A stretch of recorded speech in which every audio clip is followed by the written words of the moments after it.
भाई आज ना फिजिकल होके आया हूँ। अच्छा अच्छा, फिजिक्स क्लास होकर आया है? हाँ हाँ, फिजिक्स क्लास में होके आया हूँ। तो भाई मुझे भी थोड़ा पढ़ा देना। हाँ चल ना, अच्छा तुझे ही पढ़ाता हूँ, चल चल।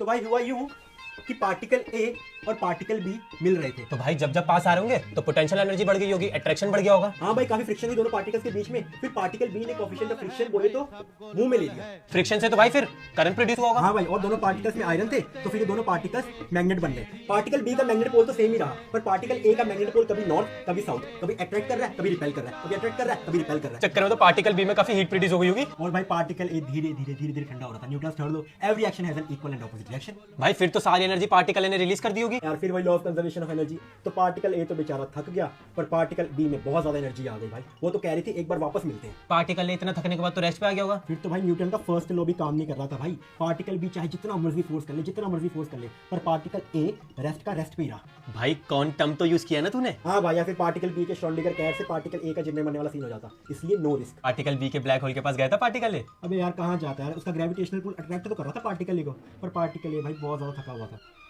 भाई इसको कुछ समझ तो नहीं आ रहा होगा।